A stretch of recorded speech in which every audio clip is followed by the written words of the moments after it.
Welcome everybody to today's workshop on oil and water, working with industry, that we're very pleased to offer you today from the Office of Research Development. A little bit about us, just to get started. This is our team at ORD. So we're led by Dr. Sheila Cotton, who's Associate Vice President for Research Development. We have Jane Jacoby, our team lead, who works on proposal development and proposal editing. Brett Levi, who is a program manager who manages our initiative programs as well as the limited submissions. And then myself, who is I'm a research development specialist who also works on proposal development and editing. So a little bit about our office and what we do. So we have a lot of different resources available for researchers and faculty who are trying to navigate this sort of sometimes treacherous grants landscape. So some of our services that we offer include proposal development and editing. We can also help with finding collaborators, particularly through our event called Tiger Sphere, where we can help you connect with other faculty across the university. Enhance interdisciplinary collaboration. We have early career academies, including one this semester. Jane runs our NSF Career Academy, which helps prepare for submitting a career grant or career proposal. We also offer art workshops, such as this one, as well as we record all our workshops and post them online. So if you missed something or you want to share it with somebody who wasn't able to attend, this will be posted online as well as the slides for your reference afterwards.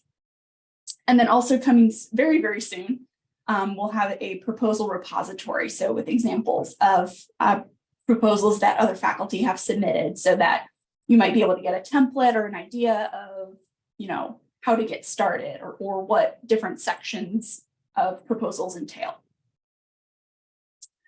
So a little bit more about what we offer. So I mentioned Tiger Sphere, which is an event that you can come to us and will help with finding and connecting faculty across the university. So just maybe kickstart some collaborations. We also will assist in finding external evaluators and reviewers for your grant proposal, as well as forming and managing teams. We have access to this great resource, Research Development and Grant Writing News, and a new faculty guide to competing for research funding, as well as training and aspects of grant thinking. We have our initiatives, which I mentioned Brett Levi handles, where you can get internal funding for starting projects, finishing projects, doing collaborations, sponsored travel. We have a service, one that can help you get external reviews. And then finally, limited submissions. So where certain solicitations may limit how many people can submit a proposal from institutions. So we will hold an internal competition to pick who will move forward to submit to the funding agency. And so finally, just a couple upcoming events that we have. So on February 27th, we're offering a workshop on boosting broader impacts. And for NSF, that broader impact section, that can sometimes be a bit of a struggle to work on. And for NIH, that would be the significance and impact, or being able to put your work into a broader context and how it will have an impact on society as a whole. And then finally, we also have our Leap to Large workshop series that's in May. Information on that will be coming further along in the semester. But if you want to take that next step of going from smaller grant proposals to being head PI on a large center type proposal, this would be kind of the type of workshop you might be interested in.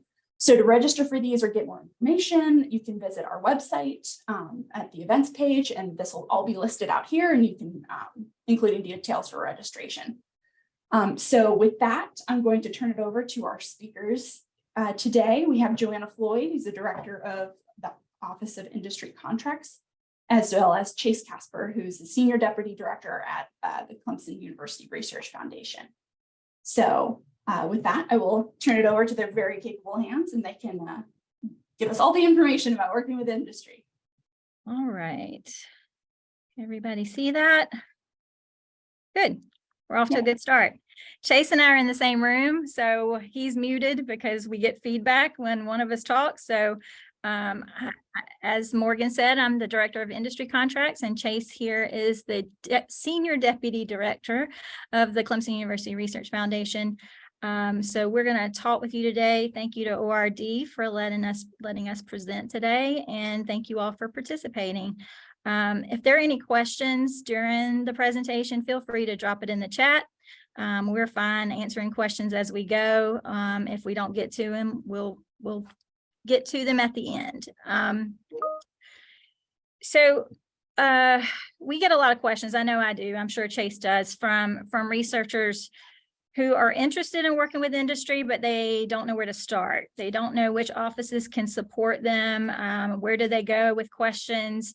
And then some of the key issues that they should consider when they're having those initial discussions with a company, initial interactions through the proposal development phase. So we're hoping we'll answer some of those questions today. We'll give you an overview of the different support units, including my office, industry contracts, and the Research Foundation. And then Chase will dive into levels of corporate engagement. And then we have a national organization, the University Industry Demonstration Partnership. He'll give you some background on that.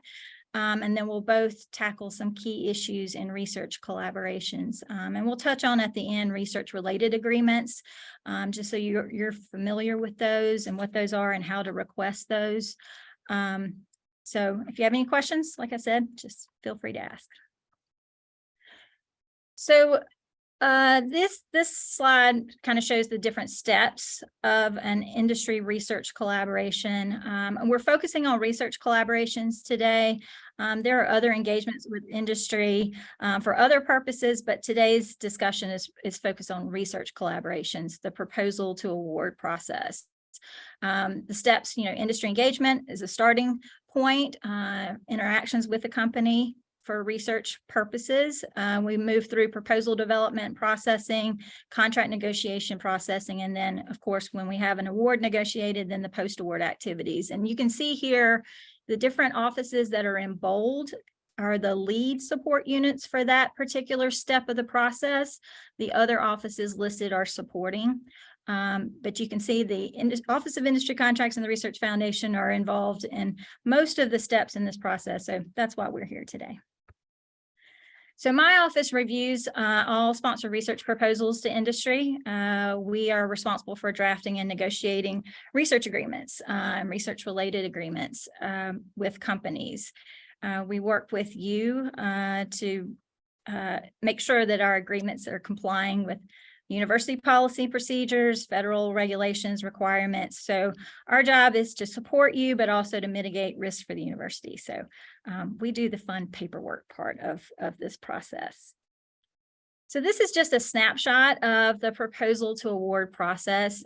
You can see in the kind of the light orange is the industry engagement piece. So the Research Foundation, or CURF, and Corporate Partnerships Office are involved sometimes in those discussions with companies about a potential research project, but often it starts with the principal investigator. So the researcher is working directly with the company.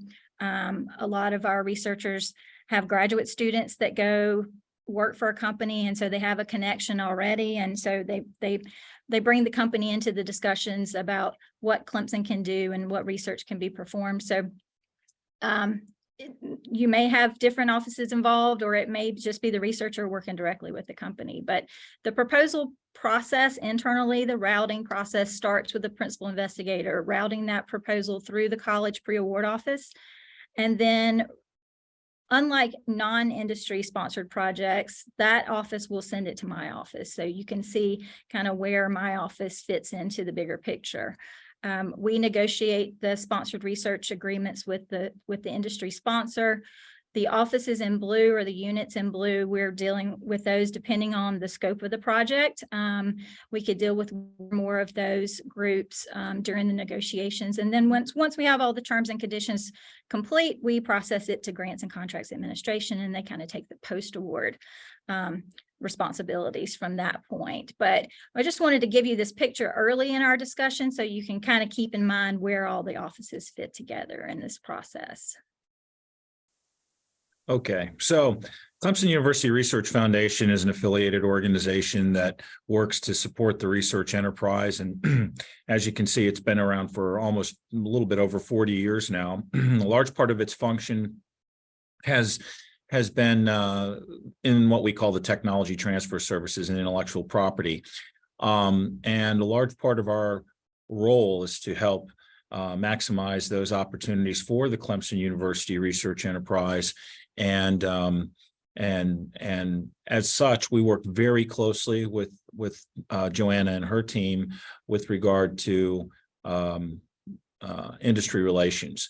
One area that the university that CURF really works that we find a lot of area of negotiation is intellectual property. And of course, for those of you who are familiar with CURF know that we are the tech transfer arm and manage the intellectual property that is born out of the research enterprise for the university. So just to give you a sense of who our customers are and the services. Services are fairly obvious: research support, technology transfer, and business development. And our customers are both internal to the university, which is you, the faculty, staff, and administration for the Clemson Research Enterprise, as well as the various units that exist within the university. Externally, we work very closely just by way of what we do with managing intellectual property in terms of industry engagement. We talk to companies regularly. And that's something that we're always constantly engaged with. And in working with Joanna's group at OIC, sometimes you'll find us on the back end for the intellectual property negotiations, and sometimes we might even be on the front end. But we work very closely, even though we might be unseen in certain conversations. We talk very frequently. So know that that's how we work. We work in concert. Some more of CURF services. For the very multidisciplinary, everything from plant protection and plant variety protection and other forms of intellectual property to protection, all the way to our tech maturation program. I'll do a shameless plug here right now. We have our letters of interest for the Tech Mat Fund have just been released. So if you're interested in advancing some of your technologies that might be emerging from your respective areas, those are out now, and we're accepting those. But we also support the university in many other ways, as listed on here. As you can see, there's a lot of transactional activity, which is one reason why there's great synergy between OIC and CURF. So this is a little bit of a diagram that we've used frequently to demonstrate the affiliation of CURF to the research enterprise within Clemson. This is a very busy slide. I'm not going to walk through all these since this is being recorded, and you can go back and take a look at this. But essentially, we try to serve as a conduit between the external research enterprise organizations that we work with our internal stakeholders as well. And obviously, that includes coordinating with multiple departments that Joanna had on her previous slide. So we serve in that same capacity as well. More specifically, this is a slide that is a attempt to show the various types of relationships that a company can have with the university. In the orange boxes to the far left are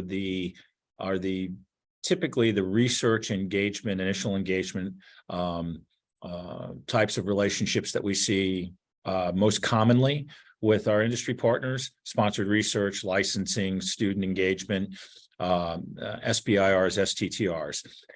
As you go to the right and to the white, you'll notice that you see various forms of relationships that can include other groups within the university or affiliated organizations, including CUF, the Office for Corporate Partnerships and Strategic Initiatives, et cetera.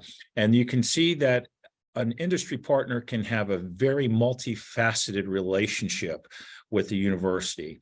And so when we talk about corporate engagement on the broadest of scales, which is even beyond the research enterprise, you can see where there can be a very multimodal set of relationships. We'll touch on this later in the managing expectations part of this presentation, but be aware that there could be larger things in here that sometimes are not always fully known or fully disclosed, hence the need for good communication.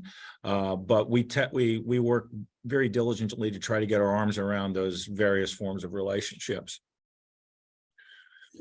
One thing I'll mention to you, and this is that the University Industry Demonstration Partnership is an organization that's been around for a little more than 15 years now. It's an organizational membership that is a balance of roughly 50% universities, 50% industry partners, that is designed to facilitate and enhance the relationships between what we call UI, or university industry relationships and collaborations. So one thing that Joanna is actually the former primary contact for the university and has been for several years, and I've succeeded in that role as of late. But there's a ton of both attest there's a ton of resources that are available through UIDP beyond what you'll see in this presentation that get into the deeper details of some of the topics we'll talk about today. I would encourage you that, and I've got the screenshot for the website here, as long as you have a clemson.edu domain in your email address, membership is free, and there's the URL at the top left, and that's where you'll log in to create an account. And then I would strongly encourage you, once you create your account, to go to the Resource Center, which is filled with all sorts of electronic media, webinars, documents, recordings that go back well over a decade, quite frankly. And as you can see in the bullets there, you have a ton of things highlighted in blue. There you'll see one of the things is the I'm sorry, it's not highlighted in blue, but there's part of this presentation actually comes from the Quick Researcher Guide that UIDP put out, and that's a large part of where today's collateral comes from. I would encourage you to do this. Clemson has almost 100 faculty and staff members who are already active members within UIDP or have activated their accounts through UIDP. We are one of the largest in the country in terms of that presence. I would encourage you to check out this resource and benefit. And if you have any questions, feel free to reach out to myself about engagement or additional resources through this resource that we have. These are a list of some of those projects that I talked about earlier. I won't go through all of them, but it shows you very quickly in there the breadth and depth of the subject matter that UIDP covers, and it's growing at it's increasing at an increasing rate, quite frankly, because of the types of organizations that are involved. And just as a reference point here, a lot of common household names that are actually selected UIDP corporate members, some of them which are strategic partners of ours currently, and that we've had relationships in the past with, but also very strong household names that work very closely with university partners. So when we see names like this, we're more comfortable about crafting relationships and getting to accords on some of the agreements that we have in place, because we know they're UIDP members and they understand the fundamental principles behind the organization. So on to the meat of the subject today. So we're just going to touch on a few of the key issues in industry research collaborations. As I said, this comes from the original UIDP guide that was created in 2012. And so at the very front end of this, we want to talk about managing expectations. So when we begin to embark upon a relationship, the way these slides are set out, for the most part, we're going to show you what the university side or the academic side has a tendency to focus on and the industry side, and then finding out where there's commonality, as well as sometimes there could be potential for miscommunication if not discussed. So I'm going to say some things in here that are going to be fairly obvious, but on the academic side, we're all about the dissemination of knowledge, education, and how we serve our respective disciplines. Industry, you might say that it's a profit motive, but they are goods and services. Their customers are paying them to solve problems so that they can their customers can sleep better at night. They try to do things that are very quick to respond, and also have a very highly skilled, trained workforce that is targeted in those particular areas. So while each of them has their respective areas of expertise, there are very different audiences and customers that they serve, or stakeholders. So when you start talking about having and developing a relationship with a university partner, consider these things. So as you look to create that collaboration, how can you align interests of both sides towards a common goal? And that comes out in the early form of any discussion. But then once you start to get to an accord as to what you'd like to desire to do in terms of a path, strongly encourage you have some form of agreement in place for the work to be done. And I'm sure Joanna would quickly jump in here and say, don't start any work without an agreement in place.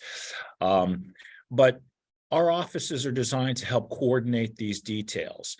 And so the quicker that you get us involved in the conversation, the better we can manage expectations and avoid pain points or surprises at the tail end of conversations, where so people are not I didn't know that was going to be a problem. The other thing too is and this is a truism for just about anything that we do in on the research enterprise or even in industry. Try not to overpromise so as not to underdeliver. Sometimes we're so anxious and excited to have a industrial partner interested in what we do that we promise the moon and then find out that we're lucky to get across the street. That's and I say that partially in jest, but the reality of it is and we'll talk about some of these with regard to budgeting and things like that. What we want to do is make sure we manage those expectations, because industry partners certainly appreciate the openness, but then they don't like surprises because time is of value to them typically. So some of the benefits and challenges. So, not everybody that's on the research side is really is necessarily interested particularly in working with industry. And this is not this presentation is not designed to encourage you, to coerce you to work with industry partners. It certainly has its own dynamic, and you should carefully consider that before embarking upon any type of relationship with an industry partner. But there are certainly benefits and challenges to that. For the university partners, there is already an R&D infrastructure that's in place with sort of, I'll say quote unquote workforce in the form of students, both undergraduate and graduate.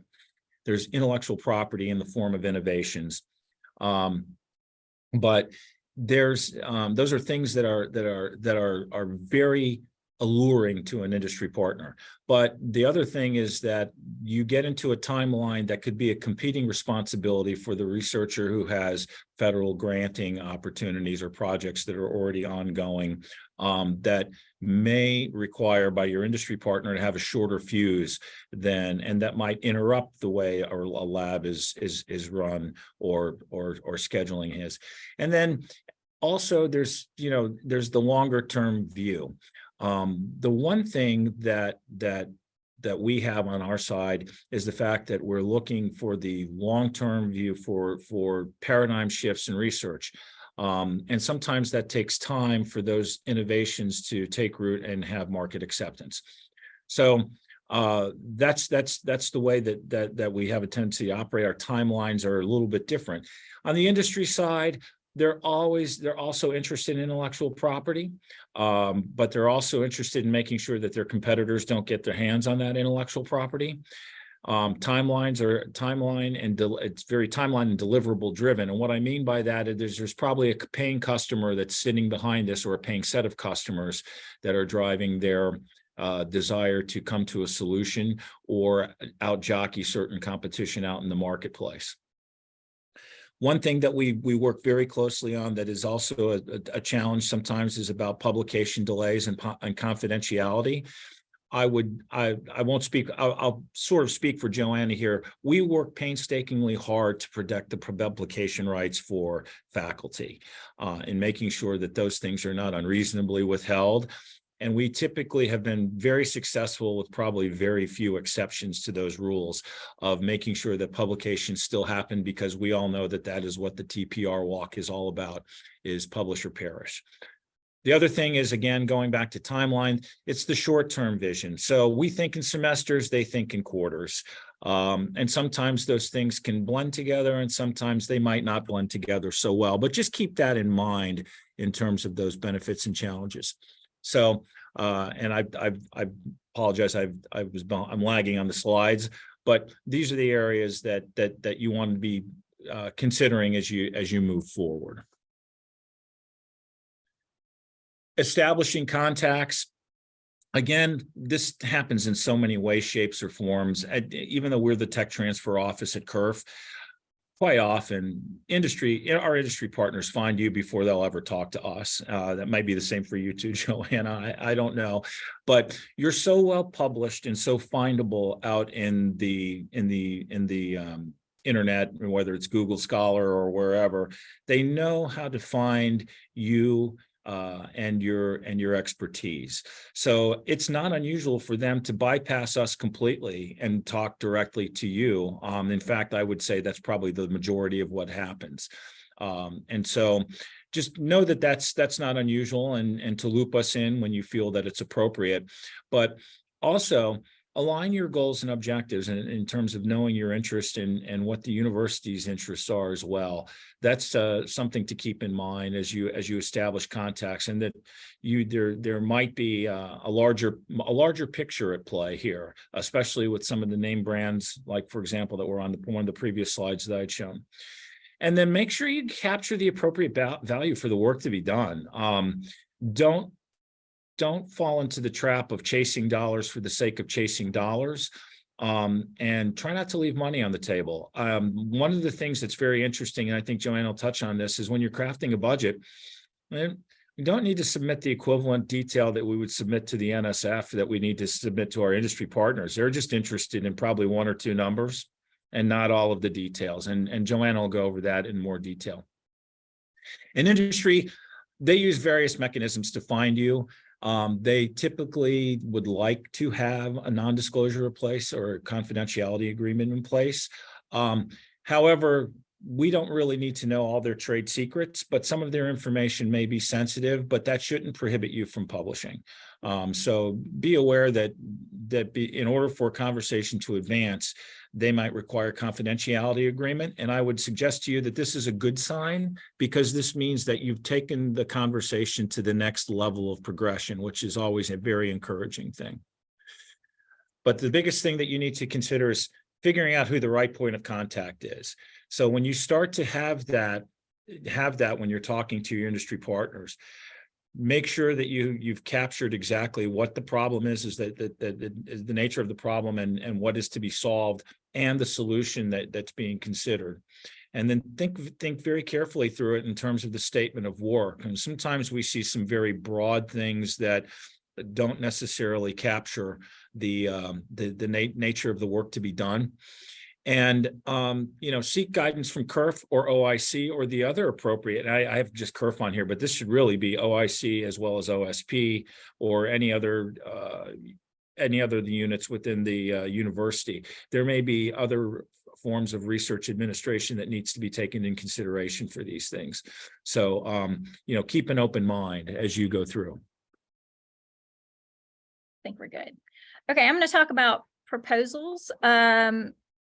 Unlike your NSFs or your other federal agencies or non-industry sponsors, generally proposals to industry are not subject to open competition. So there's really not a lot of guidance out there for faculty when they have to craft a proposal to a company without any kind of guidelines or solicitation already being out there. Some of the tech companies do issue solicitations or requests for proposals. Google's, Sony does sometimes, some of the Amazons, but generally when we're dealing with industry proposals, there are no guidelines and there's no framework, and you're kind of left to your own devices of what to put into that proposal. They may be short white papers, or the company may require something more complex, but generally in industry, what they're doing is preparing an executive summary, because they have to pitch it to leadership to get the funding, to get the approvals. So they're looking at what's it going to cost, what's the basic premise of the project, what's the timeline with the financial commitments. So different perspective on for industry proposals versus non-industry or federal when you're submitting a proposal to a federal agency. So when you're developing a proposal, this is after your discussions with the company, you've kind of come to terms on what the expectations are. Maybe you've had those initial discussions. The proposal format really depends on what the industry sponsor's requirements are. And if there are none, we've added a statement of work outline to our website. You can go there. It's a starting point, just gives you an outline of what to include, what the section should be. So you can draft your proposal based on that. But the communication between the parties is the most important aspect of proposal development. We need to include enough detail so that at the end of the day, if there's a dispute about whether we performed or not, we're able to say, yes, we did task 1, 2, and 3 as listed here. So enough detail, but again, we can't beat this drum enough. Don't overpromise. So if you can't perform task 1, 2, and 3 in the 6 months that you're proposing for the timeline, don't put that in the proposal. Only include what you reasonably expect to be able to perform during that period. And remember that proposals are often reviewed by non-technical people in the company, legal or procurement groups that may have no science background. So I encourage researchers to define acronyms, include a summary that a layperson could understand, so that, if your proposal is reviewed by a leader who's making the funding decision in the company that may not have a technical background, then they can understand what the value of this project is to the company. I often get questions about what's the timeline? Is it a slow process? And I'll say that depends. That's my answer for most things. It depends. So you've developed your proposal, you've submitted it through your college pre-award office, it comes to my office, then what happens? So the timeline from proposal to award really varies depending on a lot of factors. You could have layers of approval and review at the company. The company may have specific requirements, legal requirements or other types of requirements that we don't usually see in a university agreement. And so we've got to work through those. So it really just depends. We try to draft an agreement, kind of preempt them, and submit a draft agreement with the proposal when we submit it to the company. Sometimes we've had them sign that day. So I say it could be 1 day or it could be 6 months. I don't know. But it really depends on the nature of the project, the scope of the project, and kind of what the negotiation process may be internally at the company. We cannot accept purchase orders. So sometimes our researchers, maybe you've done a confidentiality agreement with the company, you're having discussions about the project that you want to do, and then they issue a purchase order and say, let's do it. Sometimes between businesses in a business-to-business transaction, that's enough. They have a confidentiality agreement that covers their confidential information being shared, and then they issue a purchase order for the work to be done, and that's all they need. But in a university setting, that's not all we need. We have to make sure that we do a research agreement. So if you receive a purchase order from a company after you've had some initial discussions, just know, reach out to me, let's talk about it, because we probably need a different agreement in place. There's all these terms and conditions in a purchase order that a university as a public institution just can't accept. So, so we would need to look at that. Master agreements, you may hear this term being tossed around. If a company works with us more than once, let's say they are interested in performing more than one project with us, or they want to develop a long-term relationship with us where they are funding projects, you know, maybe continuously over time, we have what we call a master research agreement that we negotiate with them. And this helps us expedite when you are at the proposal stage, because we negotiate the terms once. We have this umbrella agreement that has the terms and conditions that govern the projects. And then when you're at the proposal stage and you're developing the proposal and budget, then we don't need to renegotiate those terms. We will just reference those terms as governing the project. So when we're talking with faculty and they have a connection with a company and the company is interested in potentially funding more than one project, then we'll talk with them about the right agreement, and that may help expedite and move things along when you're at the proposal stage. So budgets, let's talk about budgets for industry. Like Chase mentioned, very different from a non-industry sponsor. Universities typically budget by deliverable and timeline for industry sponsored projects. So you're thinking through, I need grad support for spring semester, fall semester. You know, you're thinking through your budget in terms of what's your timeline and your commitments. Summer salary, always important. But in working through those line item details, so the university does require that line item detailed budget for internal purposes, but the company does not necessarily want to see that. Companies typically are interested in what's the total cost for this project? What do I need to pitch to leadership to get this funded? They're usually not familiar with our terms like F&A, overhead, indirects, and what that entails. So they may not understand that's a real cost. I get a lot of questions about F&A on industry budgets, and you know, it's generally required that we charge full F&A especially to for-profit companies, because the university, as a state institution, we should not be subsidizing work for private industry. So grad student tuition remission, what we call GAD, is usually required too if there's a grad student on the project. So we have some internal requirements, but the company doesn't necessarily need to see all that behind the curtain detail. They just need, if a company asks for more detail, and they can, then we give them, usually broad categories are sufficient. So this budget covers personnel, travel, materials, and supplies. That's all we need to say, and that's usually enough. So just keep that in mind as you're developing a budget, that we don't need to give them all the details usually.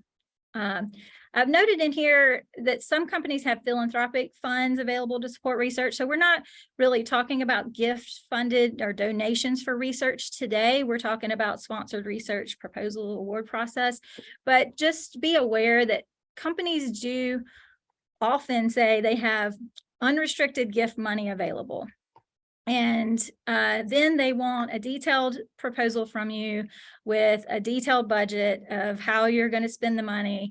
And then they want IP rights, by the way. And then you need to report to them all the technical results of the project.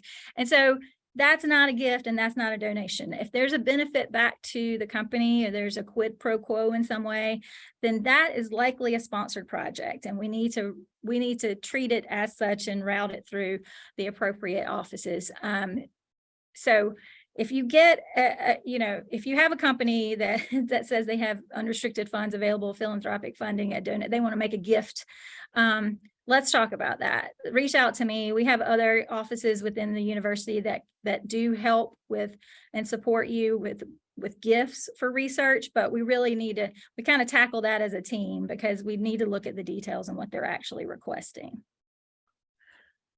And I've probably covered most of this slide, but just to reiterate, avoid line item detail budgets, the industry. That's kind of the takeaway from this slide. Make sure that your college pre-award office actually reviews your budget before you share even a budget total with a company, because if internally you've maybe used the incorrect fringe rate or incorrect F&A rate, then that will impact the total. And then we don't want to have to go back to the company later and say, oh, we miscalculated. It's actually this number instead. So it's always a good rule of thumb to have your college pre-award office review your budget before you share any totals with the company. And then projects typically are cost reimbursable, or you might hear them referred to as cost reimbursement contracts or fixed price or fixed cost contracts. Typically, industry prefers fixed price because that's, they'll be paying, the total budget is broken down per an invoice schedule with amounts, so they can predict what they're going to have to pay and when. They like that certainty. But there are pros and cons to each model. And I think if you're at the stage where you're developing your budget and you're having a discussion with a company about what type of contract this will be, bring me in to that discussion, and we can work through what are the benefits to one versus the other for your particular project. So compliance issues, all university compliance standards apply to industry projects just as they do to non-industry projects. I've just listed here the different offices that we typically have to work with depending on the scope of the project. Companies, just keep in mind, companies have their own internal compliance requirements and procedures to follow as well. Some industries may be more challenging, like defense contractors. Some of our European companies have stricter data privacy laws that they would try to introduce into a contract. So we have to kind of work through those requirements.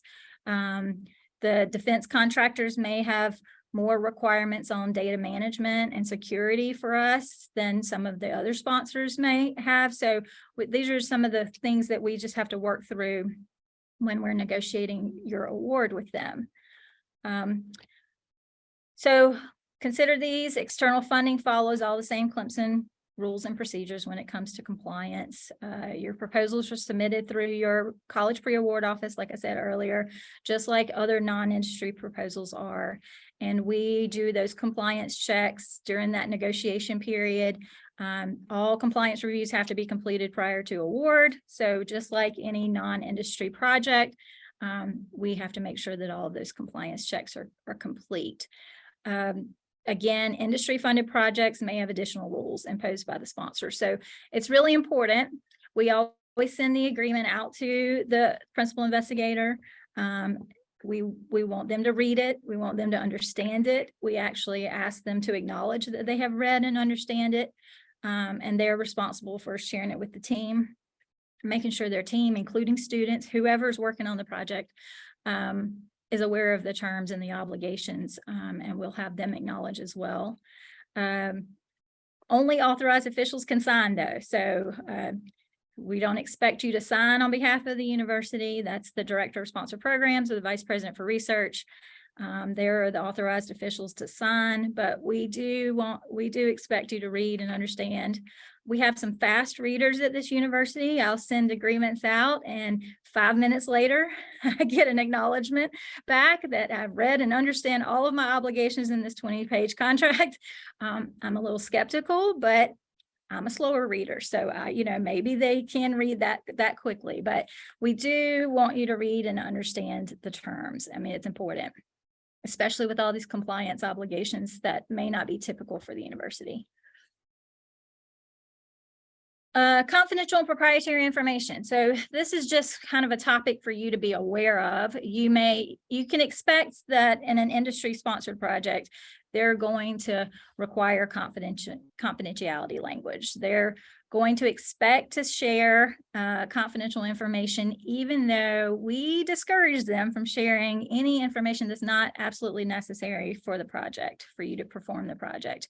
We're a public institution. Anything that comes into the university is a public record. So, we want to make sure that they're limiting the information that they share. as much as possible. Now, it is necessary sometimes for them to share confidential information with you. So, so we do have those terms in the agreement, and we want you to make sure you understand those obligations before you initiate a project. Principal investigators they play an important role with these projects. They are responsible for ensuring that their students and their other team members who are working on the project understand those obligations. And it says be prepared to protect both university and industry confidential information. And that's true if you have unpublished results, maybe, or, while you're performing the project, students and other team members need to understand that they can't share that information until such time as it's not published or it is published, or it's not subject to confidentiality requirements. Sometimes you may get from the companies, they want you to include a fairly generic project title, and that's fine. And, description and summaries for reporting purposes. So just keep that in mind. You may get that request from a company. I've seen everything from as generic as sponsored project with company as the project title to, a very detailed title. So it just depends on what the company's requirements are in those cases. So again, expect and please follow the contract language in the regarding confidentiality, press releases, use of names. There's usually some limitations on how we can use the company's name without their approvals. So just be aware of that. And publication obligations, like Chase said earlier, we try to preserve your right to publish at all costs. So there have only been a few projects in my experience where we included a restriction on publications, but that was with the approval of the PI, their department chair. I mean, it's very rare that we do not allow publications with an industry-sponsored project. So, but there may be a preview period. Companies often want to review a publication before it's released. And they do usually have the right to redact or ask you to remove any of their confidential information that they've provided to you. Not the results of the project, but just their confidential information that they've provided. Document all your discussions in writing, clearly mark anything that's confidential, that's important. Just keep in mind that theses and dissertations may be included in that prior publication review. So they're not usually excluded from that. So the companies may have an opportunity to review those before they're released. Non-disclosure agreements and material transfer agreements are not sponsored research agreements. We'll talk about these other research related agreements a little bit later, but just be aware if you have a non-disclosure agreement, or if Clemson has one with this company that you're planning to do this project with, you cannot initiate work until you submit your proposal budget and we do a sponsored research agreement. We cannot do research under these types of agreements. So just be aware of that. So consulting and outside activity is not an uncommon thing amongst faculty at any university. And of course, faculty can consult with the company with the permission. Of course, there are things that you have to take in consideration here. Is it doesn't need to conflict with your current Clemson responsibilities, and you can't use Clemson's resources for any form of private gain.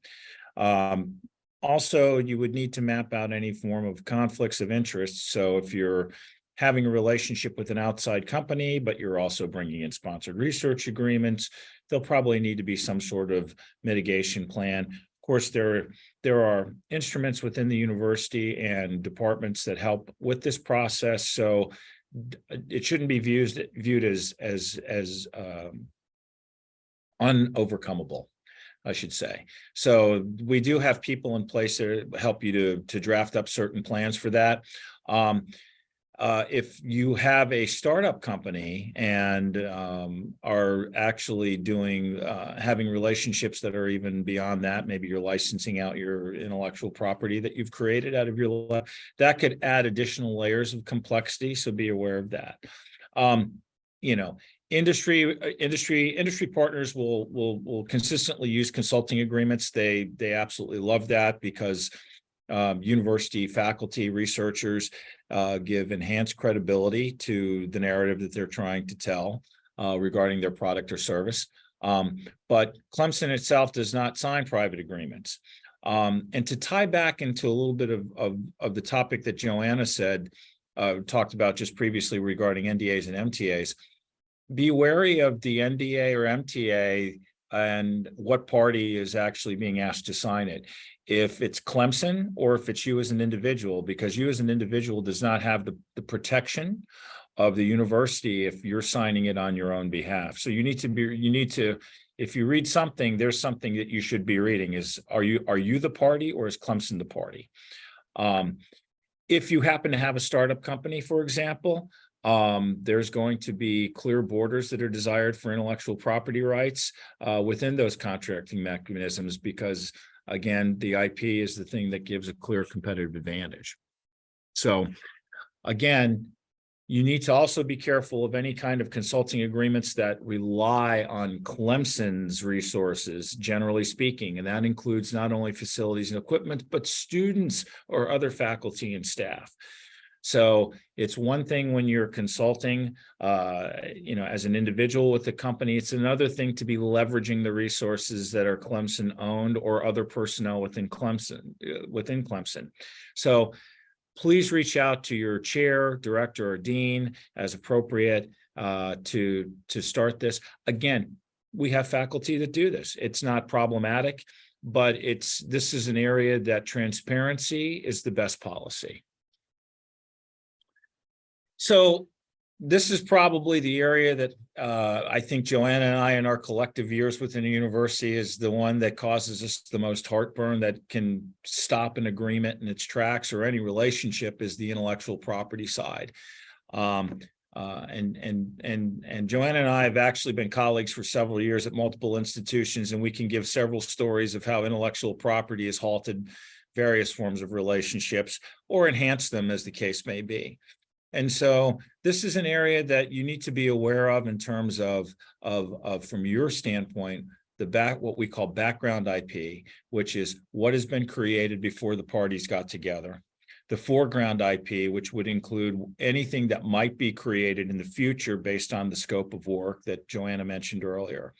The types of protections, the funding, the publishing rights, all those things become very, very important from the academic side. On the industry side, you're going to hear very simple statements like, we buy it, we own it. They don't want it falling to the hands of their competitor.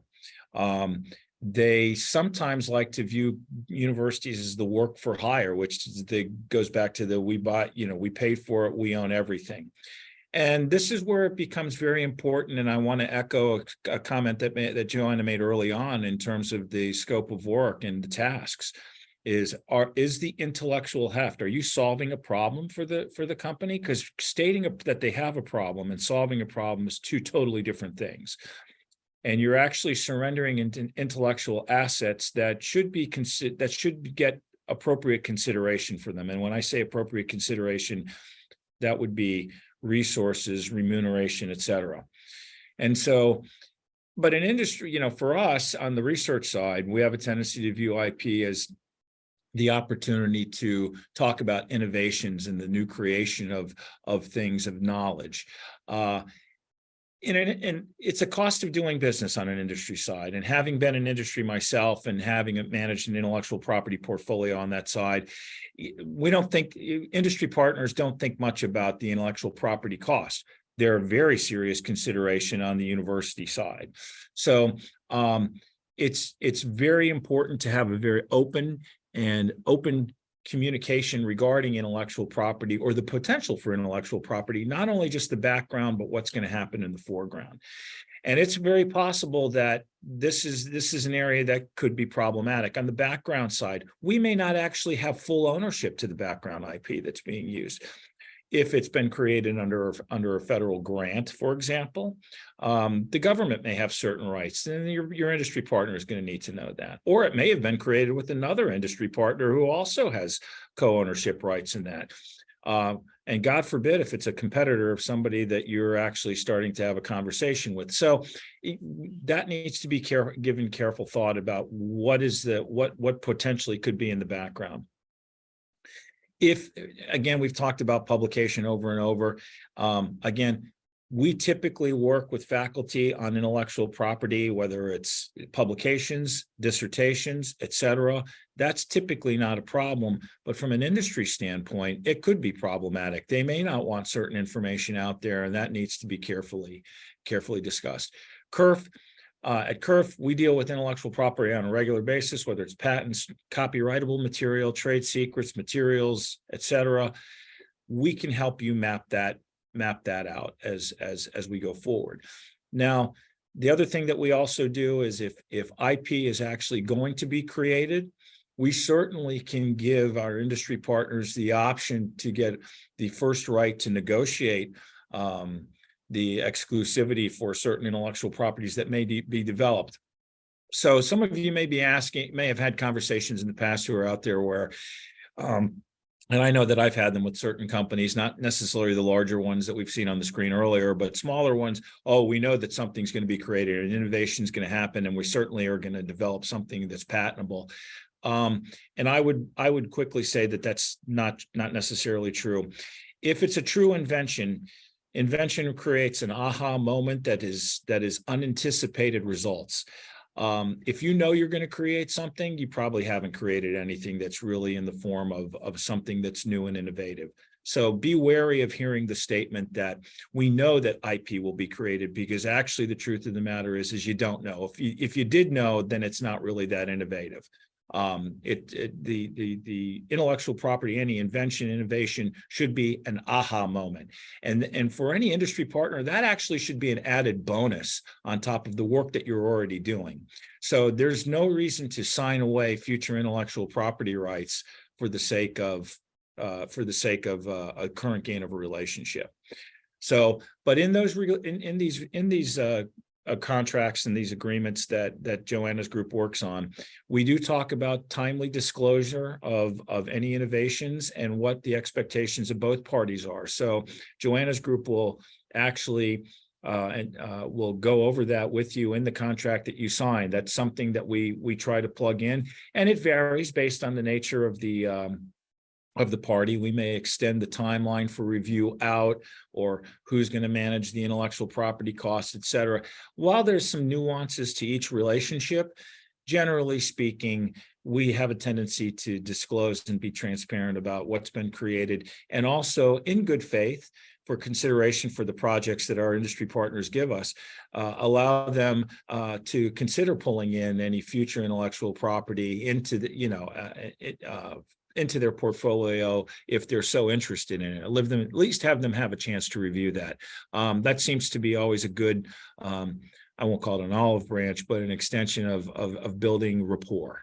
So I tell you that with great it's just, I've seen that over and over and over again. And so all of these things that we've talked about today, we've talked about building the long-term relationships. Again, some of you out there have had relationships that have lasted years with various companies. Some of you are just maybe embarking for your first time. But I think Joanna would probably also attest to this, was the long-term relationships that have been built over time have been very successful for universities. This is my third one, so I've seen recirculating pumps at every university where there's efficiencies, expectations are managed, and then your industry partners, they start to, once you become the trusted institution, they'll continue to come back to you over and over again. Joanna's group is very wonderful at putting together agreements that, the first time you do it, it might take some time, but after that, it's quicker and quicker and quicker, to the point where it's not taking weeks and months to get agreements done because you've built that rapport. And that's ultimately the end game that you're looking for. And so take time to build trust. It can't be built overnight. But if you're open and honest, communicating frequently, clearly, and don't be afraid to pull in any of your teammates from around Clemson to help you, that's what we're here to do. Also remember, you are both parties have equal power. Your industry partners may wave money at you, but that doesn't necessarily mean that you're at their mercy. Make sure to place good value on the very things that you do. And don't forget that what you have is valuable, and the future promise for what you might create is even more valuable than what could be considered at this point. And the last but not least, and we've talked about Joanna's slide with the constellation of units, and both on the research administration side and also some of our sister units across the university. Know that there may be multiple touch points between the company and the university. There may be a bigger picture here. And so that's all the more reason for open communication and dialogue. So we know exactly, we might be able to make some allowances on certain agreements, because we know that the potential partner has a relationship elsewhere within the university. That's not to say that we would give a discount for anything, but that's also to say, well, because you have this research agreement with us, but you also have maybe a gift arrangement with Cuff, et cetera, or there's various relationships as shown on a previous slide. Keep that in mind. Sometimes it's not the same department that's always involved. And so your industry partners, when we talk about organizational to organizational communications, it's almost like two planets coming together. Not everybody really has all the complete information, so it's important to keep those dialogue open. I will unmute. I know we're running out of time. We wanted to leave time for questions, but we're happy to stay as long as we need to answer any. But we just wanted to touch on research related agreements really quickly. These are our last two slides. So you may hear these different types of agreements being mentioned in working with industry or working with other types of entities. Our offices, so the Office of Sponsored Programs, the Research Foundation, and my office manage different agreements that are related to industry research.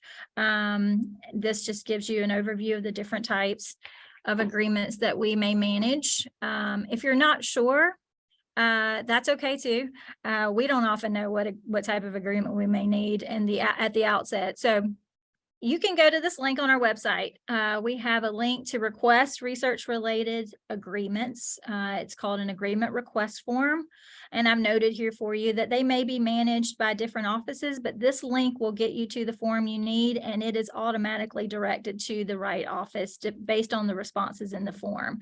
So you can go to this one stop and click on that request form to request your agreement, and it will automatically go to the right office. So you don't have to figure it out. We will figure that out. So that being said, I think that's all we have for today. So I will stop sharing. Okay. So reach out to us. You can reach out to us anytime with questions. A lot of the issues are fact specific for this particular project. So we're happy to review your project or what you want to do with the company and tell you where to go and how we can help. So we're available anytime.